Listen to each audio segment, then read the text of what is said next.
Jasmine, দাদা কারোর সাথেই কথা বলছে না। দাদা তো আমাকে আর বুঝোকেও বারণ করেছে কিছু না করতে। অমৃত, কি হচ্ছেটা কি এসব? হঠাৎ করে বীর এরকম কি করে করতে পারে বলো তো? এদিকে তনুর বিয়েটা প্রায় হতে চললো, ওদিকে বীর কি হাতে চুড়ি পরে বসে আছে? আরে ওকে বলো অন্তত আমার সাথে কথাটা বলুক, একটা সলিউশন বের করতে হবে তো। জেসমিন, আচ্ছা ঠিক আছে, বাই, আমি তোমার সঙ্গে পরে কথা বলছি। মা ডাকছে এখন আমাকে। ঠিক আছে। মা, ওই বিউটি পার্লারের মেয়েটাকে ফোন করেছিস? হ্যাঁ মা, আমি করে দিয়েছি, এক্ষুনি চলে আসবে। যা, নিয়ে যা ওকে।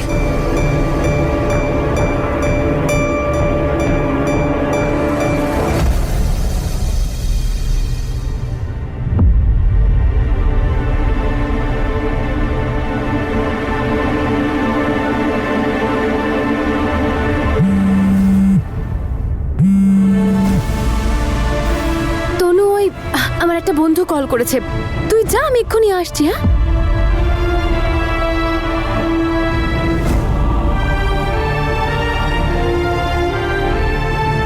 হ্যালো জেসমিন, আমি তোমার সাথে মিট করতে চাই। কি হয়েছে বীর? তুমি কাল থেকে আমার ফোনটা তুলছো না কেন?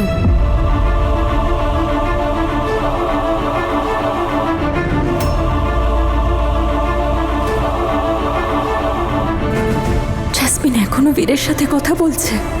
I love you, Jasmine. I love you.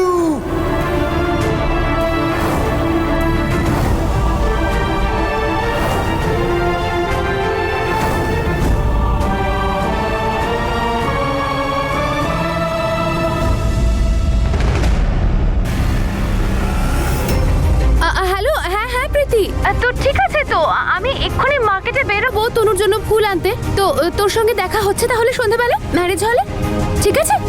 By.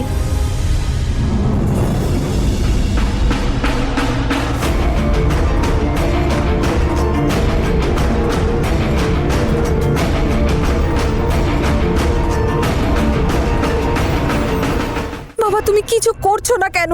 বীর কিন্তু শেষ হয়ে যাবে বাবা, প্লিজ। তুমি তো আঙ্কেলের সাথে কথা বলতে পারো, প্লিজ একবার কথা বলো না বাবা, আমার প্লিজ। কথা বলে কোনো লাভ নেই। এই সিদ্ধান্ত নিয়েছে তনু, আর এটা শুধু বীর বদলাতে পারে।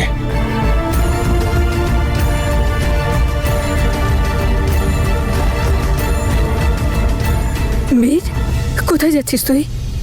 সকাল থেকে কিচ্ছু খাসনি বাবা, একটু জুস খেয়ে নে, আয়।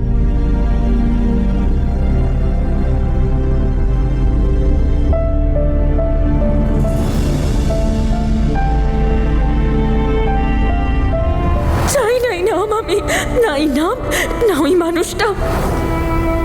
আমার তো মনে হচ্ছে গো, ও অঙ্গদকে মন থেকে মেনে নিয়েছে। আমাদের আর কখনো দেখা না হলেই ভালো। চলে যাও আমার জীবন থেকে।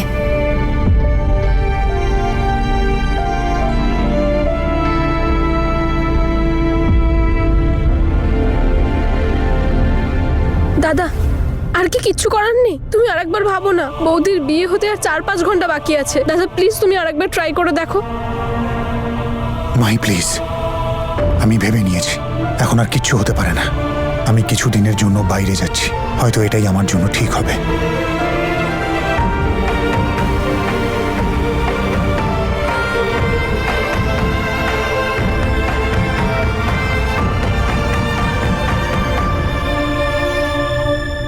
ওই জেসমিনের জন্য দুটো ফ্যামিলিকেই ভুগতে হচ্ছে। ওই মেয়েটা যদি আজ এইসব কাণ্ড না করতো, তাহলে তনু বৌদি অন্য বাড়িতে নয় আমাদের বাড়ির বউ হয়ে আসতো।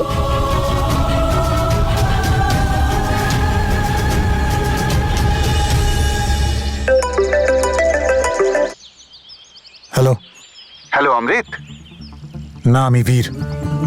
কিন্তু এটা তো অমৃতের ফোন।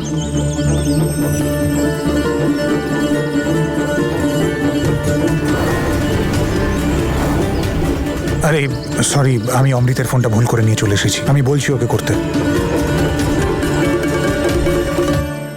জেসমিন, পৃথিবী যাই ভাবুক না কেন, কিন্তু এটা আমি জানি যে তুমি কতটা পাল্টেছো। তুমি যে এত চেষ্টা করছো সবার মনে জায়গা করে নেওয়ার।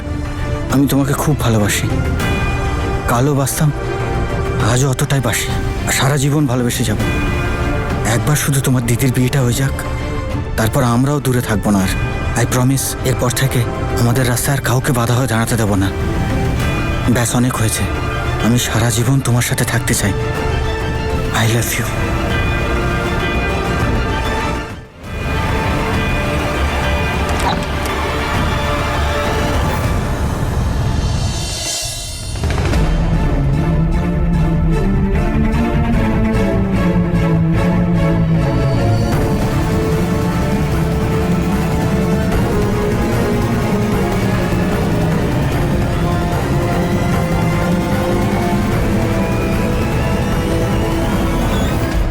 ফোনটার কি এখনই সুইচ অফ হওয়ার ছিল? তনু, তুই রেডি হয়ে যা, আমি তোর মাথার ফুলটা নিয়ে আসি বাইরে থেকে।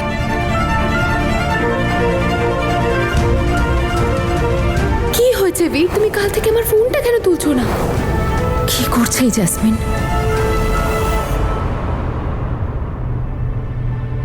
তনুর বিয়ের কাজ।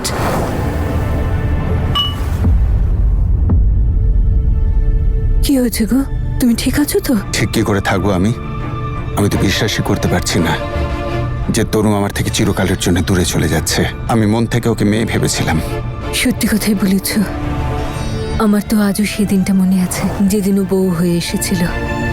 আমাদের সবার মনে কিভাবে জায়গা করে নিয়েছিল, কত কষ্ট করে, কত কিছু সহ্য করে। কিন্তু ওর মনে আমাদের সবার জন্য কত সম্মান, কত ভালোবাসা ছিল। ছোট হয়েও নিজের কর্তব্য এত ভালো করে জানে, যেটা আমরা বড়রাও ঠিক করে জানি না।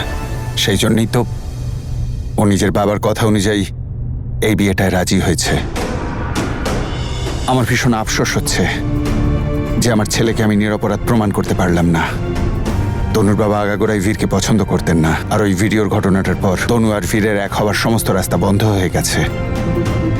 দেখ বাবা, যতক্ষণ সব পথ বন্ধ না হয় কারোর হার মানা উচিত না। হ্যাঁ বাবা, এখনো তো বিয়েটা হয়নি, আমরা তো এটা আটকানোর জন্য কিছু একটা করতে পারি। না মা, ওরা মানবে না। কিন্তু আমরা চেষ্টা তো করতে পারি, বলো?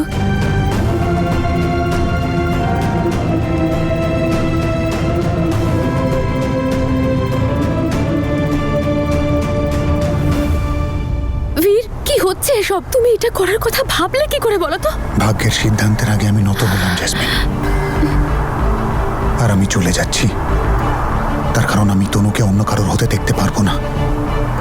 আমি শুধু এটাই চাই যে তনু যেন সুখে থাকে। প্লিজ শুধু একটা কাজ করে দিও, এটা তনুকে দিয়ে দিও। কিন্তু বিয়ে হয়ে যাওয়ার পরে আমি তনুর থেকে কোনো সুযোগ চাইছি না। শুধু নিজের মনটাকে হালকা করার সাথে সাথে ওর সমস্যার সমাধানও করছি। আমি শুধু ওকে এটাই বলতে চাই যে আমি ওর সম্মান নিয়ে ছিনিমিনি খেলিনি। আর সাথে এই আশ্বাসটাও দিতে চাই যে যা কিছু হয়েছে সেটাকে ভুলেও যেন এগিয়ে যায়, নিজের নতুন জীবন বানায় এবং সুখে থাকে। এটা প্লিজ ওকে দিয়ে দিও।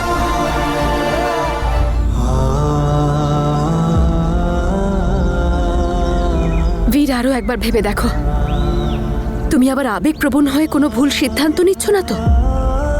এমন না হয় যে তোমাকে আফসোস করতে হয়। চাই না আমি তোমার ভালোবাসা, আর না চাই তোমাকে। চলে যাও এখান থেকে। আমি তনুর সাথে কথা বলেছি, ও বললো ও খুব খুশি। মনের প্রত্যেকটা অনুভূতি শুধু একটাই জিনিস চায়, তনুর খুশি। শুধু ও যেন খুশি থাকে।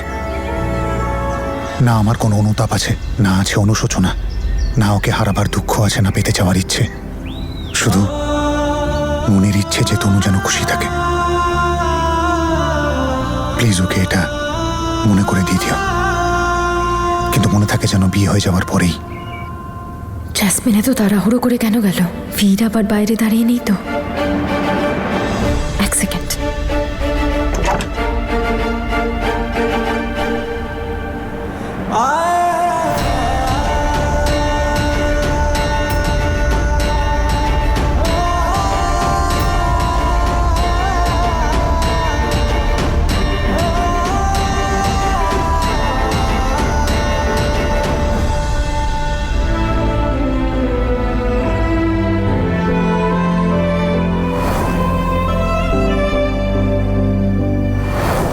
তনু, তুই একদম ঠিক বলেছিস। এই বীরটা না তোকে আজ পর্যন্ত শুধু কষ্টই দিয়ে গেছে, কিন্তু তুই দেখিস অঙ্গদ তোকে খুব সুখী রাখবে। ওই তোর জন্য বেস্ট। এসব কথা আমার এখনো কেন কষ্ট হচ্ছে? বীর যার সাথে খুশি থাকুক, যা খুশি করুক, ও আমার লাইফ থেকে চলে গেছে। ওর সাথে আমার কোনো সম্পর্ক নেই, আর আমার লাইফ পার্টনার তো অঙ্গদ হতে চলেছে। আমি আমার নতুন সম্পর্ককে সততার সাথে আর ভালোবেসে পালন করব। না, এখন আমার বীরের কথা ভাবাও ভুল, আর আমি সেটা হতে দেব না। আপনি আপনি প্লিজ একটু তাড়াতাড়ি রেডি করে দিন। আমি ম্যারেজ হলে যাচ্ছি বিয়ের প্রস্তুতি দেখতে। দাদা গেছে অঙ্গদের প্রস্তুতি দেখতে। তোমরাও তাড়াতাড়ি চলে এসো।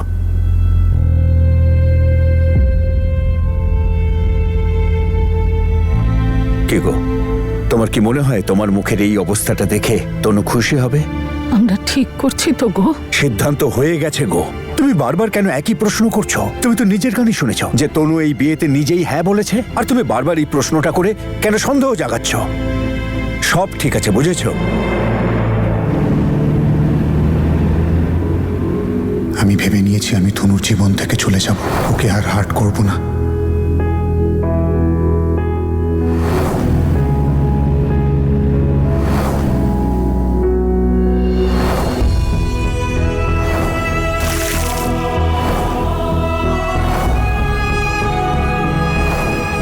বাবা, আপনি তো আমাকে বিশ্বাস করুন। তনুর বিয়ের কাজ কত বড় একটা ভুল করলাম আমি। যাকে নিজের মেয়ে ভাবতাম তাকে এত কটু বাক্য বললাম।